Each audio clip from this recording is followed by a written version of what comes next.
جب آپ انسان اور انسانیت کو کیڑے مکوڑے سے بھی کم اہمیت دیں اور طاقت کو ہی اپنا سب کچھ مان لیں تو پھر ایونچولی تو آپ کو منہ کی کھانی ہی پڑتی ہے۔ یہ کوئی نئی بات نہیں ہے، دنیا کی تاریخ یہی بتاتی ہے، ہمیشہ ہر دور میں ایسا ہی ہوا کرتا ہے۔ ریاست پاکستان بھی طاقت کے غرور میں جس کو چاہتی ہے لاپتہ قرار دے دیتی ہے، جس کو چاہتی ہے دہشت گرد قرار دے دیتی ہے۔ اگر وہ یہی چلن جاری رکھے گی تو لوگوں کی جانب سے ریزنٹمنٹ آئے گی۔ جس کا چاہے مینڈیٹ چوری کر لیا جائے، جس کو چاہے اٹھا کر کسی بھی جعلی سچے مقدمے میں قید کر دیا جائے، بلکہ بغیر مقدمے کے قید کر دیا جائے یا مار کر پھینک دیے جائیں لاشیں اور پھر کہیں کہ یہ تو دہشت گرد ہیں، یہ فلاں حملے میں ملوث تھے اور ہمیں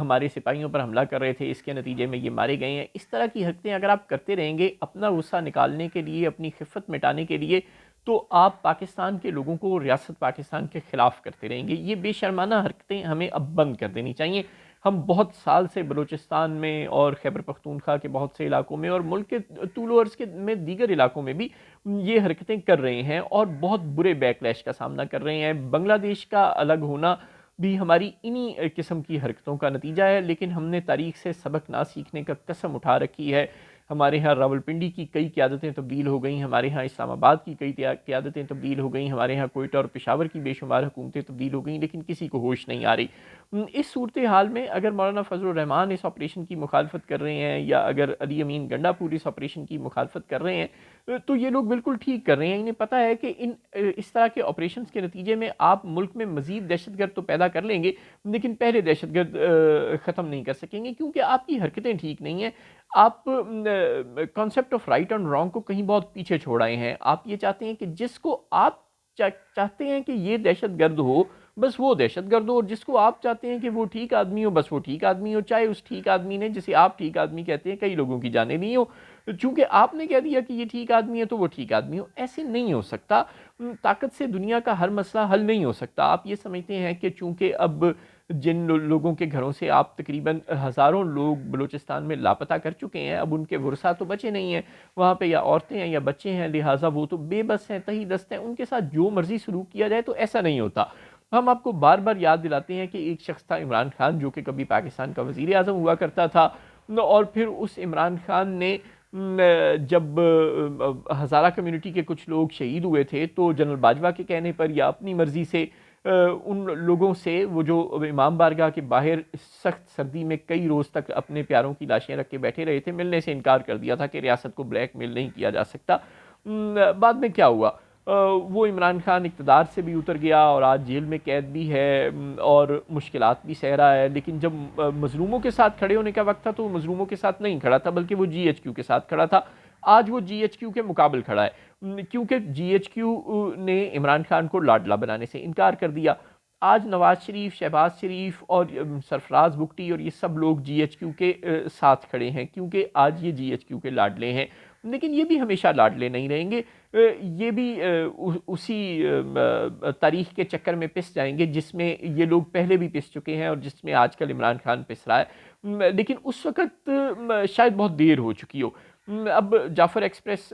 پر جن لوگوں نے حملہ کیا انہوں نے غلط کیا، جن لوگوں نے اسے ہائی جیک کیا انہوں نے غلط کیا، لیکن اس کا کیا مطلب ہے کہ آپ اب جس کو مرضی پکڑ کر کہہ دیں کہ یہ لوگ دہشت گرد تھے اور انہوں نے جعفر ایکسپریس کو اغوا کیا تھا، اور پھر انہیں کہیں کہ یہ تو لوگ لاپتہ افراد کے طور پر پروپیگنڈا کیا جا رہا تھا، اصل میں یہ لوگ لاپتہ افراد نہیں تھے، اصل میں یہ دہشت گرد تھے۔ یہ کارروائی کرنے کی آپ بہت دنوں سے کوشش میں تھے، اور وزیر اعلیٰ بلوچستان سرفراز بگٹی، جن کا نہ کوئی ماضی ہے، نہ حال، نہ مستقبل، نہ وہ سیاستدان ہے، پتہ نہیں وہ کون ہیں، بہروپیے ہیں، وہ صرف وہی کرتے ہیں جو ان کے آقا ان کو حکم دیتے ہیں۔ وہ بڑے غرور سے، ابھی ان کے اس بیان کی سیاہی بھی نہیں سوکھی تھی جب وہ یہ فرما رہے تھے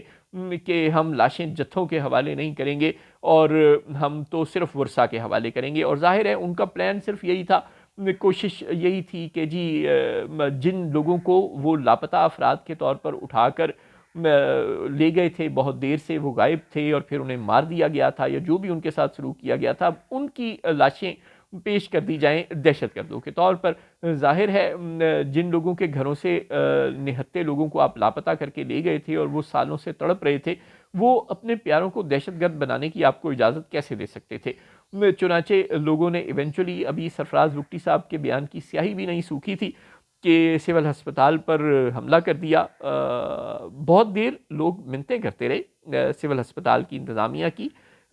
بلوچستان حکومت کی، کہ آپ ہمیں مردہ خانے میں جانے کی اجازت دیں، آپ ہمیں وہاں رکھی ہوئی لاشوں کو دیکھنے کی اجازت دیں، لیکن کسی بے حس، کسی سنگ دل، کسی وحشی کو رحم نہ آیا اور لوگوں کو اپنے پیاروں کی لاشیں دیکھنے کے لیے مردہ خانے میں نہیں جانے دیا گیا۔ چنانچہ لاپتہ افراد کے لواحقین نے مردہ خانے پر حملہ کر دیا اور وہاں سے 5 لاشیں لے گئے جو بقول ریاست کے وہ دہشت گردوں کی لاشیں ہیں۔ پولیس نے 3 لاشیں تو ان سے واپس لے لیں، لیکن 5 افراد کی لاشوں کو وہ لے گئے اور بقول ریاست کے وہ دہشت گردوں کی لاشیں ہیں، اور بقول ان افراد کے یہ ان کے پیاروں کی لاشیں ہیں جنہیں ریاست دہشت گرد قرار دے کر یا کچھ بھی قرار دے کر، بس کچھ بھی نہ قرار دے کر بلکہ اٹھا کر لے گئی تھی اس ظلم میں، اس گناہ کی پاداش میں کہ وہ ریاست کے خلاف زبان کھولتے تھے۔ اب یہ واضح تو نہیں ہے کہ یہ جو لاشیں لے کر گئے ہیں وہ لوگ، ظاہر ہے کسی تحقیقات نے یہ ثابت نہیں کیا کہ یہ لوگ واقعی لاپتہ افراد تھے یا یہ لوگ وہ دہشت گرد تھے جنہوں نے حملہ کیا، لیکن یہ بہرحال واضح ہو گیا کہ آپ مظلوم کو ایک حد تک دبا سکتے ہیں، ہمیشہ دبا کر نہیں رکھ سکتے۔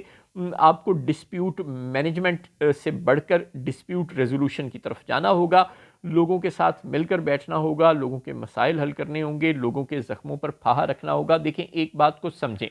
ریاست اس لیے پیدا نہیں ہوئی تھی، دنیا میں ریاست کا وجود اس لیے نہیں قائم کیا گیا تھا کہ وہ ظالم کی تلوار بن جائے اور ظالم کی ڈھال بن جائے مظلوم کے خلاف۔ ریاست کی پیدائش اس لیے اس وقت کے دانشوروں نے کی تھی